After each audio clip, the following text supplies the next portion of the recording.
Continuamos en este Vigo Debate tratando a situación da sanidade dos médicos aquí con 3 representantes sindicais.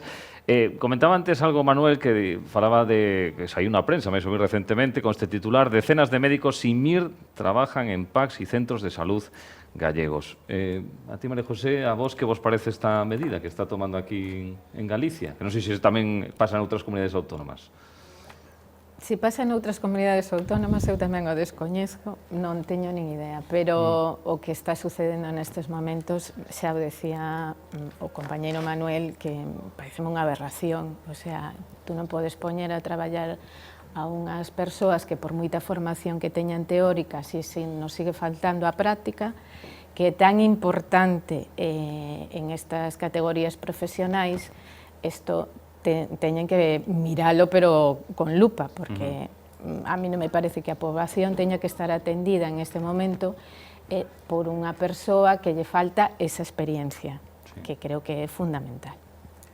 É que a veces escoitamos declaracións tamén de Osargas que din ou contratamos a estes profesionais, Manuel, ou pechamos o centro de saúde. Pois non sei que será mellor. Porque se temos o centro de saúde, ao final temos xente, xa non digo mortos, pero sí con patoloxías graves que empeoran de unha maneira importante, merece a pena. Merece a pena ter un centro de saúde aberto para atender e correr o risco de que alguén, é o mismo que se ti tes o que pasou na pasarela esa onde caeu a xente. Como teñen esa pasarela aberta? Ao final pasou o que pasou. Pois a pasarela tiña que estar cerrada. Pois a mellor centro de saúde hai que cerralo.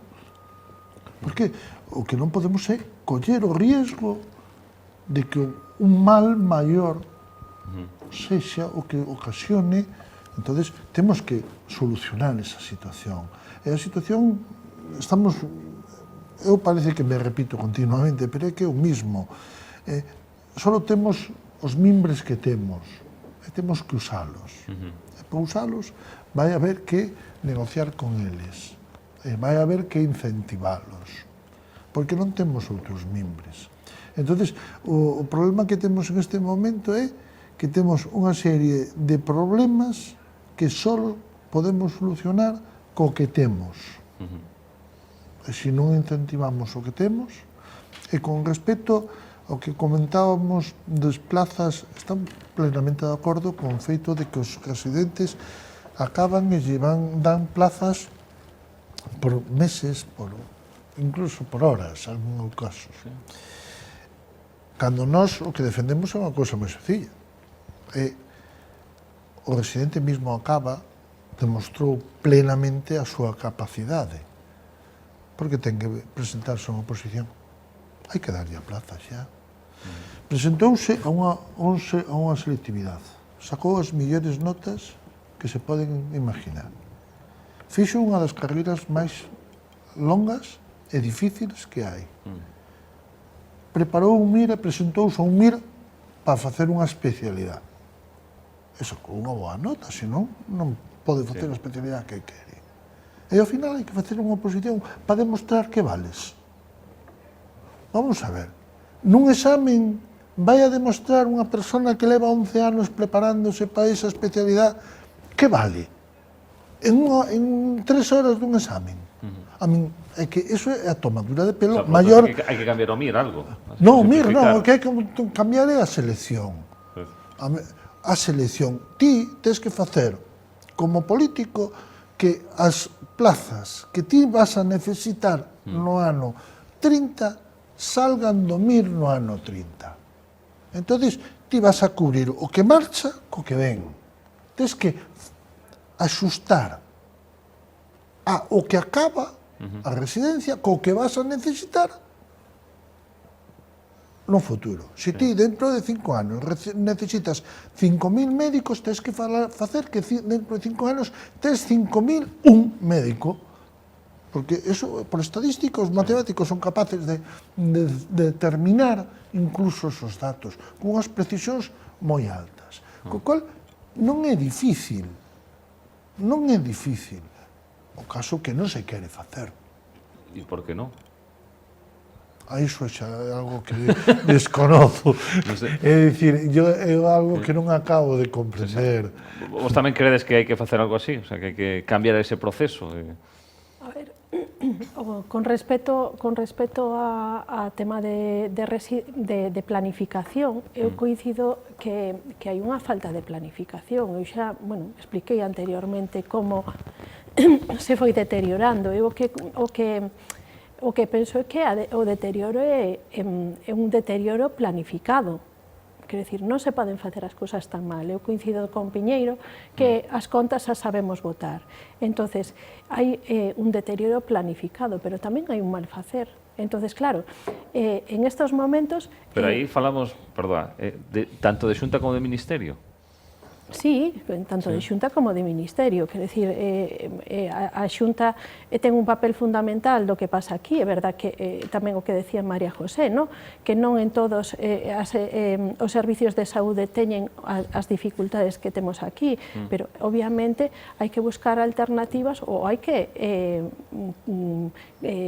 sacar o número adecuado de residentes, eso totalmente de acordo, ou incluso solucionar un problema que é o tema das homologacións, que é unha cuestión que é unha cuestión que hai persoas con formación adecuada e que están pendentes de homologación desde fai anos. Entonces, quero dicir, eso tamén é unha cuestión que é responsabilidade, en este caso, das consellerías. É dicir, temos profesionais que poderíamos estar en estes momentos utilizando, sin utilizar o sistema que está como está solucionando a mesma Consellería con persoal non MIR, que coincido que non dá seguridade asistencial e, ademais, produce un problema importantísimo que devalúa aínda máis a profesión de médicos de familia, porque é unha forma de devaluar.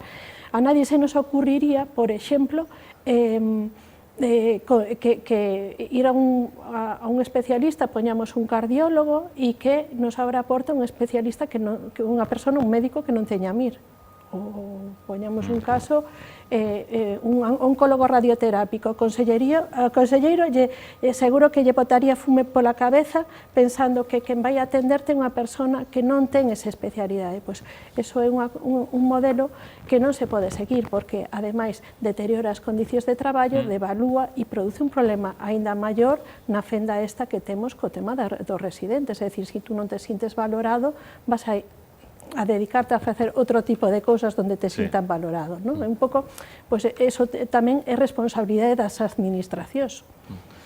Isto que comentáis das persoas estranxeiras de homologación, porque as atopas sobre todo nas mutuas, non? Cando acodes, que son médicos todos estranxeiros. Que está pasando aquí? Porque non sei se cuantificades que número podería haber de médicos nesa situación, nese limbo, que non obteñen a homologación.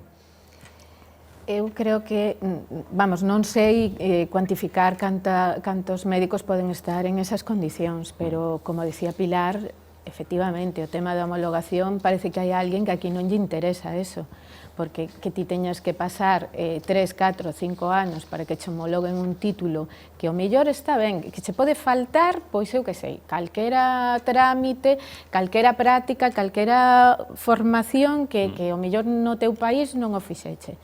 Pero vai homologando, dille que o que falta, adiantemos o traballo e non teñamos a xente esperando por unha homologación o tempo que a temos. E iso é un problema importante. Vamos a ver, el tema de la homologación. En España se homologan os títulos de medicina de médico xeral con certa facilidade, non hai problema. Por qué? Porque a formación noutros países, principalmente Hispanoamérica, está bastante reglada, ainda que ten os seus problemillas. Pero o que non está arreglado é a formación práctica. Entón, cando chegan aquí, teñen que homologar o seu título en formación práctica. E a formación práctica non alcanza os niveis mínimos que require xa non España, sino a Comunidade Económica Europea. Co cual, aí están estancados moitos títulos de homologación, porque non moitos non, a gran maioría, porque non alcanzan os estándares mínimos que require a Comunidade Económica Europea. Xa non en España. E quen fai a homologación é o Ministerio, non é a Consellería, é o Ministerio. É quen fai a homologación. E máis, acabamos de ver que fai nada o País Vasco pasaron as transferencias para a homologación e chegou o Supremo e dixo que non. Dixo que eso revertía sobre o Ministerio. O cual, eso é unha función do Ministerio. Pero o Ministerio ten ese problema, non pode homologar algo que non reúne os requisitos. Os médicos sí, por eso temos tantos médicos, principalmente hispanoamericanos, que sí están homologados como médicos xerais, pero non como especialistas en médico de familia ou especialistas en outra especialidade. Porque hai moitos que veñen con a especialidade de cardiología, de anestesia, de moitas cousas, pero despois, cando vas á práctica para decir, tens que facer...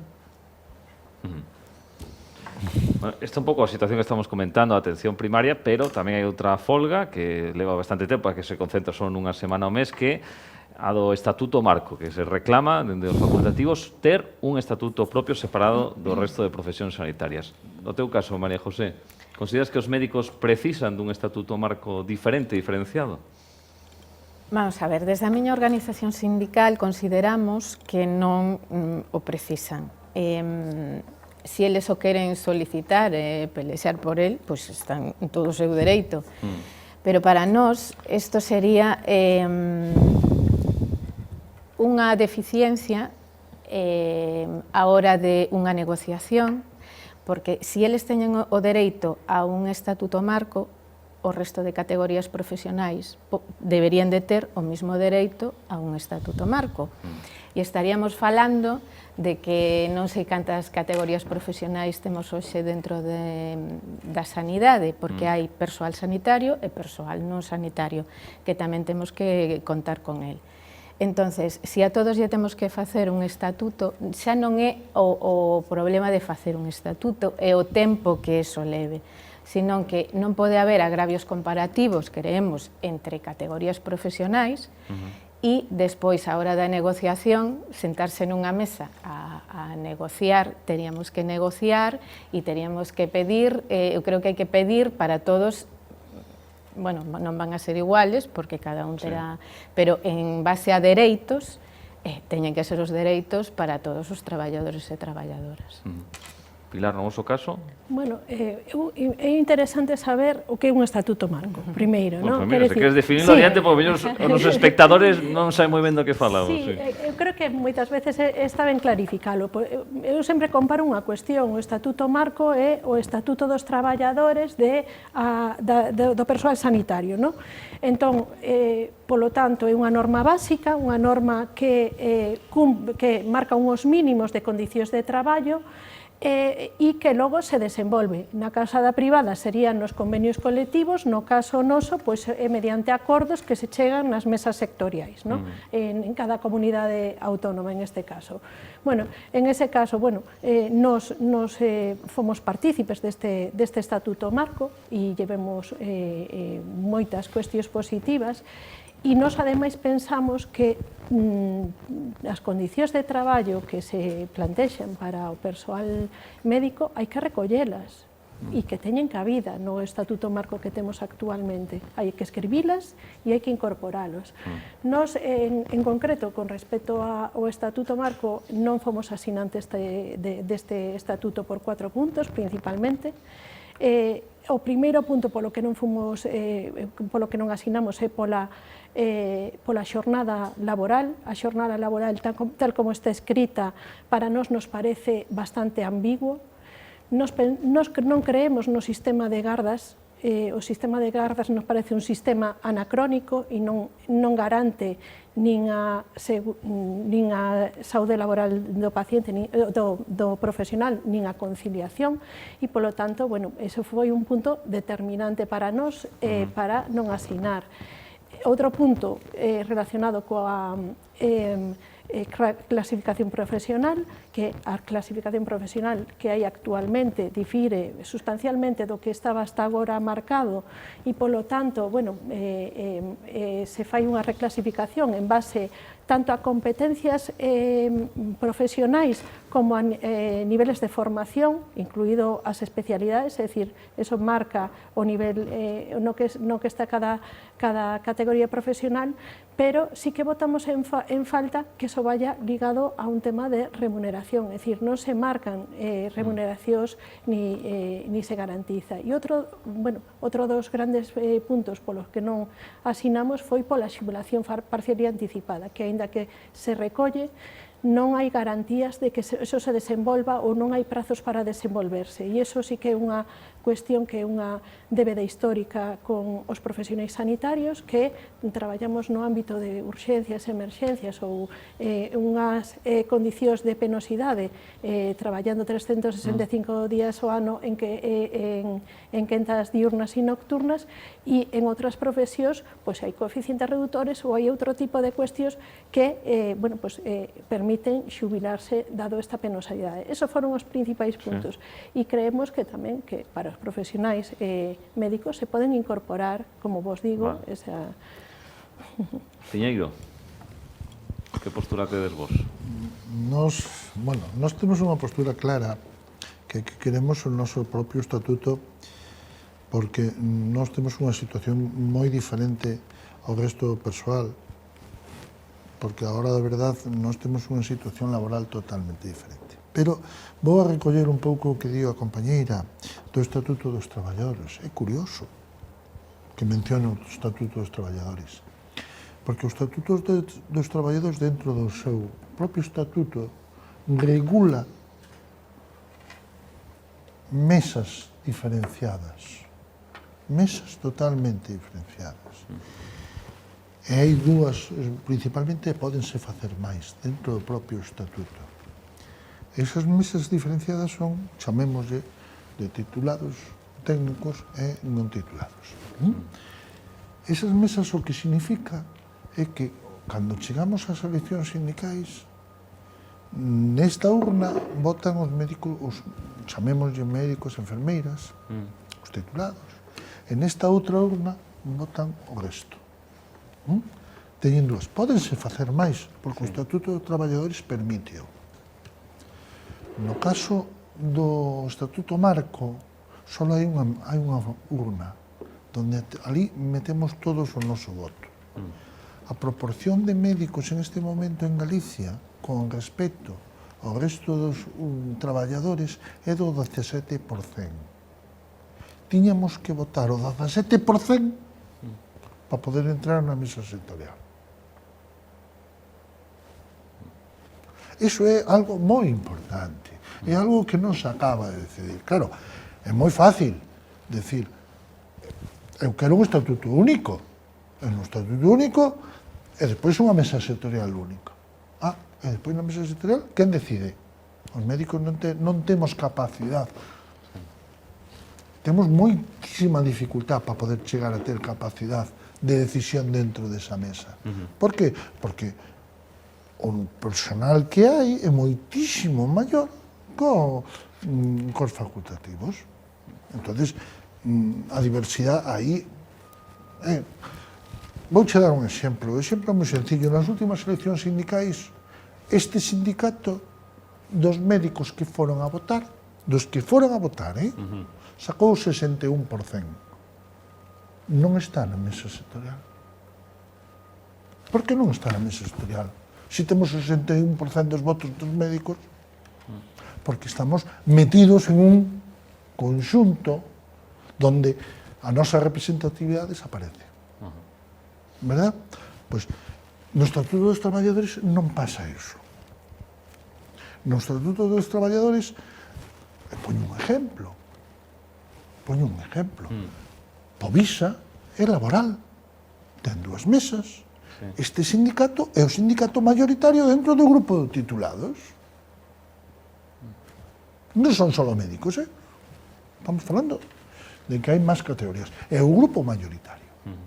De acordo? Con cual, eu que quero que quede moi claro. E claro, en Povisa, pues, deciden os titulados por un lado, Claro. e hai un comité de empresa que ao final pode ser tal, pero en realidad hai dúas mesas. Vale. Xa para rematar, vos que opiñades isto que está comentando aquí Piñeiro, se crees que ten parte de razón ou non?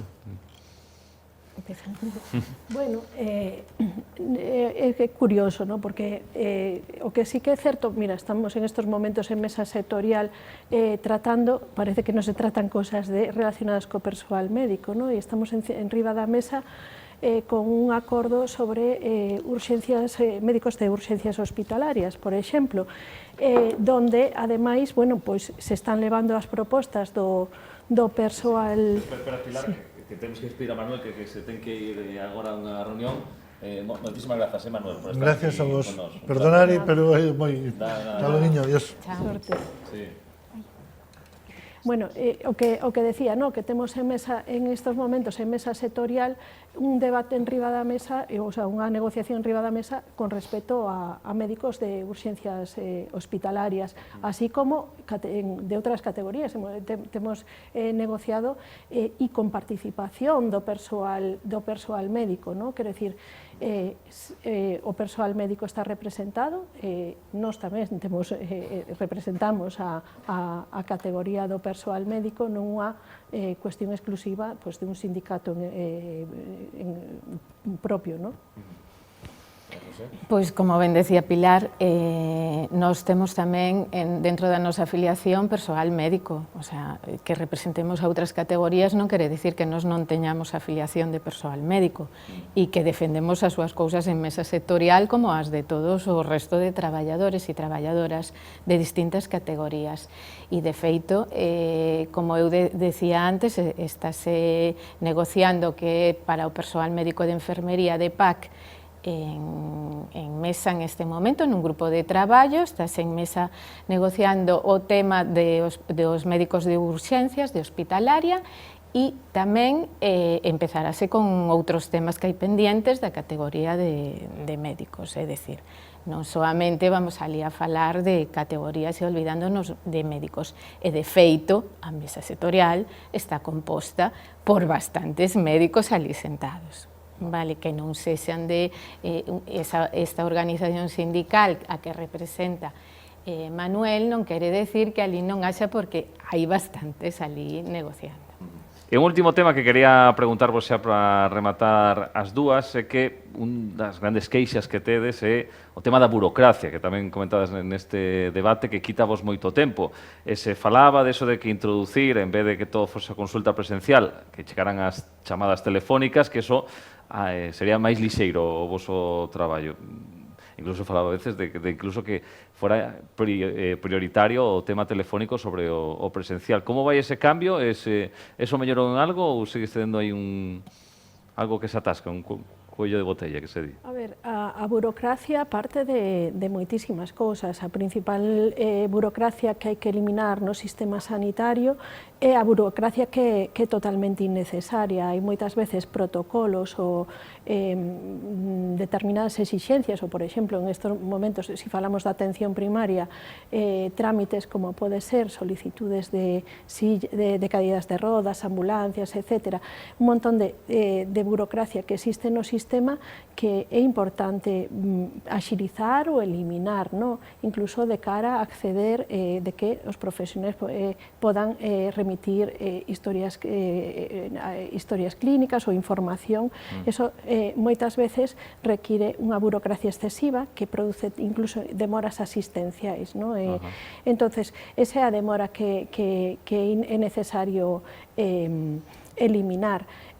Con respecto ás consultas, é necesario falar como hai que organizar o tema das consultas dentro da atención primaria. É unha cuestión que se fala, se solucionan escoitando os profesionais, que é o que creo que falta en estes momentos dentro da propia administración. José? Pois sí, a verdade é que o de desburocratizar o que teñen neste momento que facer os médicos de familia ou o persoal de enfermería En cuanto a papeleos innecesarios que se poden estar facendo por outras categorías profesionais que non teñen que ser, non é ningunha técnica, nin hai que saber facer ningún, máis que cubrir a veces papeles ou tramitar mediante un correo e que todavía o teñan que seguir facendo estas categorías, pois aliviaría moito, eu creo, a situación. E hai listas de contratación suficientes para que outras categorías poidan facer este tipo de traballo. E, sobre todo, escoitar o que decía Pilar, escoitar os profesionais e que sean eles os que digan que é o que habría que quitar desta burocracia innecesaria. E vos escoitan ou non? Escoitannos pouco, a eles menos. A nós, non sei, perdón que non sei se dixeches, se os escoitan a eles ou a nós? Non, a vos, digo, a vos, sí, sí. A nós pouco e a eles un pouquiño máis, pero tampouco penses que moito. Bueno, pois aquí o deixamos, eu creo que isto serviu para que espero os espectadores teñan máis claro que está pasando na nosa sanidade, por que tanta folga, tanta protesta, reivindicacións por un lado, por outro. Confiemos en que ao final todo chega a un bo porto e a situación mellore, porque parece que tanto se falaba na pandemia, non, de que hai que apoiar o sistema sanitario público, e ao final parece que non está sendo así. Así que, María José, Pilar, un placer as dúas, moitísimas grazas. Gracias a vos. E a vindeira semana máis Vigo Debate aquí en Televigo. Adeus.